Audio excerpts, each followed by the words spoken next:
Hi everyone, I'm joined today by Nina Cross, who is an independent journalist who has written for 21st Century Wire, and is the World Socialist website you write for, isn't it, Nina? No, They've picked up your work. yeah, yeah. I mean, I've been interviewed by them, but not. I haven't written for them What are the myself. other publications you've written? Because I know you've written for a few, haven't you? Yeah, so Venezuela Analysis, Yeah. and Morning Star, and then mainly 21st Century Wire recently.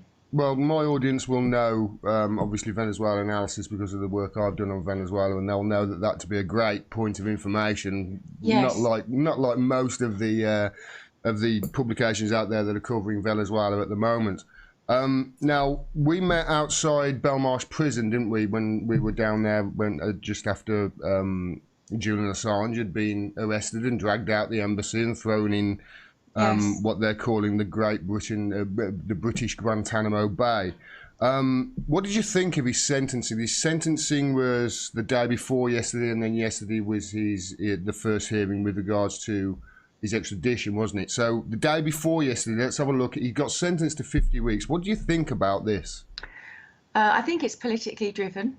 It doesn't make sense. I was listening to Christian Hufferson, the editor of WikiLeaks, well, of the cut from the video, and he was saying he was outraged, and I think it's and that the judges, what they're doing is they are completely ignoring the human rights issues, which were the basis of what Julian Assange did. He sought asylum because he knew that there was a very high risk he'd be extradited from Sweden to America, and that he'd be put in prison for a long, long time. It was very highly likely that would have happened. And they're just totally dismissing that from the reason he took asylum, and that's insane, because it completely removes all of that from the conversation, and it reduces his case to just some criminal, and he's not. Um, Quite clearly, he's the United Nations human rights experts don't think he's a criminal. They think he's actually a victim here. Um, so it's politically driven. There's Yeah, no. the thing about them doing that, like you say, them taking out the rights issues. I mean, it does seem that this is just a way to keep him in there for as long as possible so they can sort out the extradition hearing. And of course, as you rightly pointed out there, this whole thing and the way they have acted, especially over the last few months, has proved Julian Assange to be absolutely right 100% again, hasn't it? Absolutely. He said, didn't he? I think it was the day he was arrested. His lawyer said, Julian passes on the message, I told you so. And Yeah. he's been absolutely right. He's proven himself to be right. I mean, it kind of goes um, in logical. It's logical that he's right. If you think about WikiLeaks have released 10 million documents. It's over 10 a million. million. It's over a million a year for 13 years It's incredible. on average. 100% accuracy. They know about what's going on. They know about they tell the truth, Hmm. and he told the truth again. They're out to get him. I mean, if you look at the way when I started to really research into what the UK and the Swedish authorities did, I contacted Alfred Desayas, who's a UN rapporteur, and he's written UN reports on Ecuador, and he's visited Julian Assange, so he really knows the case very, very well, and he's very damning about the way the US, yes, the US is, because you're talking about five countries here: Australia, Ecuador, the US, Sweden, and the UK. Hmm. So it's hugely complicated, but it's all conspiracy. It's all conspiracy. It's all five of them. Obviously, Ecuador under Moreno, not before.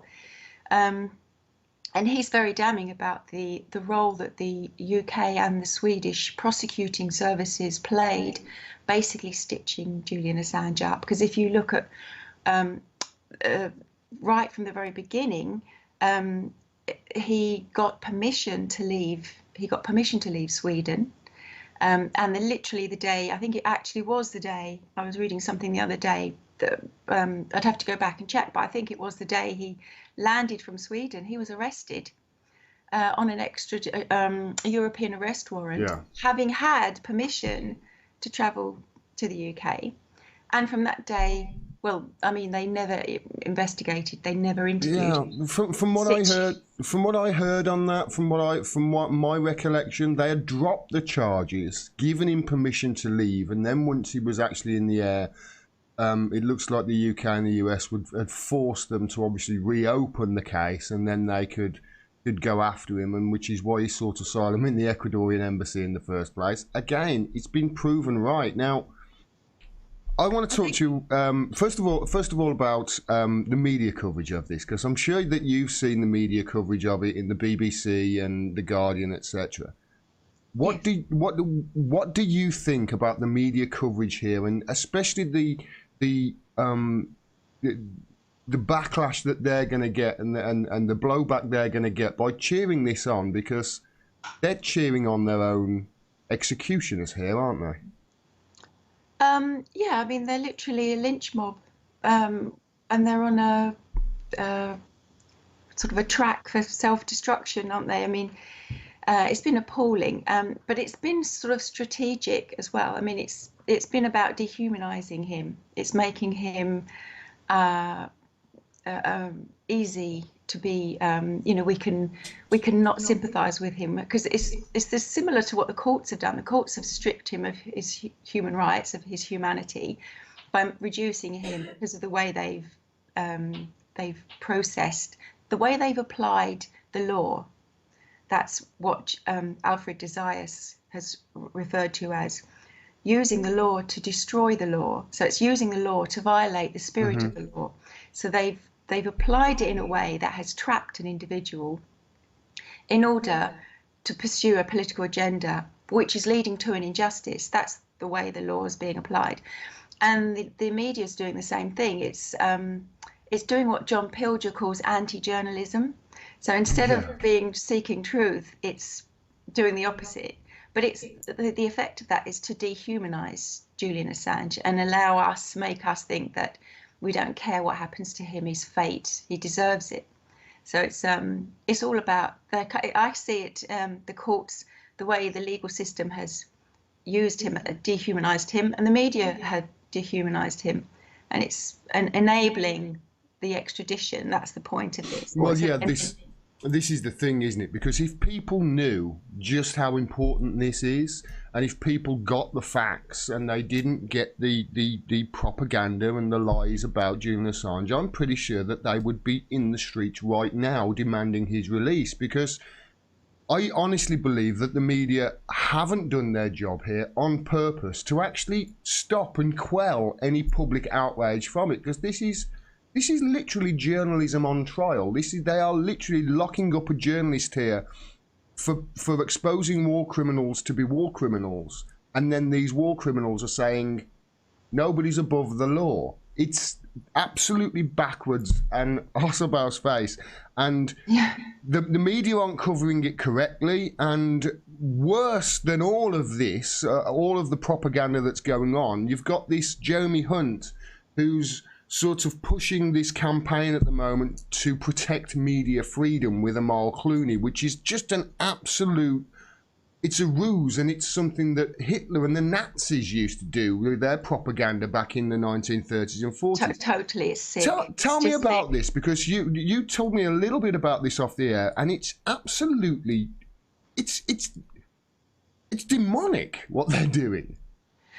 Well, it's very interesting because the timing, I was just looking at the dates and the timing this morning, and the day that WikiLeaks, I think it was so it was the beginning of August, wasn't it? He was arrested on the 11th, and I think it was the end of the week before that, so it must have been around the 4th, or a few days before that. It's gone out of my head now, the exact date. If I remember right, Nina, it was about a week, it was a few days before. I remember doing a video about his his arrest, and I know they'd done it the week before. They'd done this whole launch of this media freedom, and I think it was about a week before.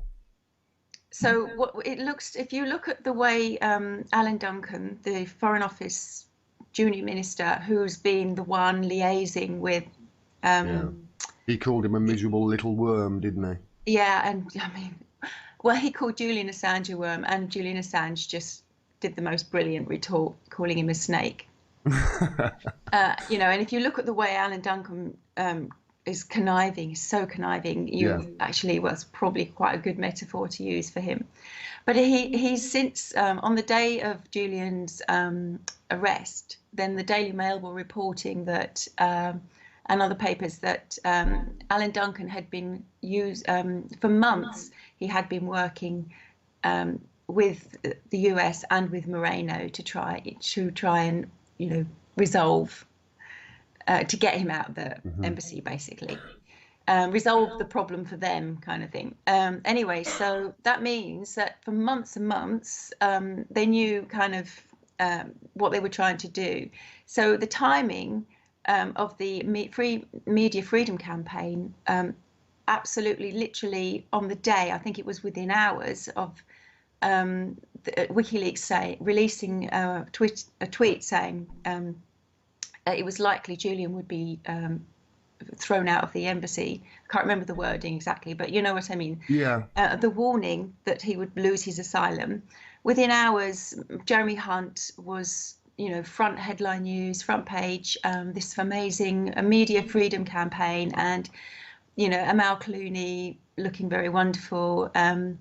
You know, she's going to front that campaign, and you know, obviously within a week, he was arrested. So the timing, you know, they had plenty of time to kind of put this together as so you've got this presentation, which is what this government does. It's fake, sort of constructed, you know, this campaign that is covering up. So it's supposed to be about media freedom, and it's covering up an attack on media freedom. So you've got this, I don't know how many people of the population are actually paying attention, but probably enough people are being sucked into this constant drip of propaganda by the government that, yes, we're living in this great free democracy where our government respects journalists and respects freedom of the press. And the absolute opposite is going on at the same time. It's attacking the press. And last week, I think it was also the UK dropped to the 40th place in the Press Freedom Index. Actually, since then, we've moved up 7 places, and Jeremy Hunt was very keen to point that out. But the point, and there is a reason for that, and it's not because, in fact, the Press Index organisation, which I think is run by the Journalists Without Borders, they've appealed to the government to not extradite Jeremy Hunt. So that's quite important to make that point. Not extradite Jeremy Hunt. No, sorry. Yeah, extradite Jeremy Hunt. No, we can extradite Jeremy Hunt. We can send him to the frigging moon. Send him to Montana Bay, where, you know, he should be really. But yeah, so. You're absolutely right, though. I think it was the day that WikiLeaks, when I think about it now, the day that WikiLeaks sent the tweet out that they have it under authority that Ecuador are about to expel him from the embassy. I think it was that day they did this press conference for, and the Nazis used to do it, didn't they? They used to say, well, they're taking away your freedom, and then they'll do a campaign to promote the freedom that they're taking away. And it's interesting. Yeah, it's interesting that Amal Clooney was the one launching this with him, isn't it? Because, I mean, her husband, he was the one who was championing the white helmets. Now, I don't know, I'm sure you've written a little bit out about that. You know, Amal Clooney in 2012 actually represented, she was part of Julian Assange's legal counsel. So, and then she kind of dropped from his counsel. I think it was, possibly around the time she started to become in the circles of Hillary Clinton, because obviously, you know, George Clooney is very, you know, he's a big supporter of Hillary Clinton in the general, you know, in the election, 2016, and she was with Clooney then, and they were, promoting. They were organising big dinners that cost the earth, to raise money for Hillary Clinton. So obviously, look, maybe it could have been her association with Julian Assange was not going to work with Hillary Clinton, obviously, because she wanted to drone him, didn't she? Yeah, she said, "Can't we just drone this guy?" And then said, "I was just joking." Yes, of course you were, you evil witch. If you like this video and you want to see more, please subscribe and click the bell below so you get a notification of when I drop further videos. If you click the links on the screen as well through to my website, you can find out ways to support me. I can't do this without your help, and I really do appreciate it. Thanks very much for all your support, and until next time, peace and take care.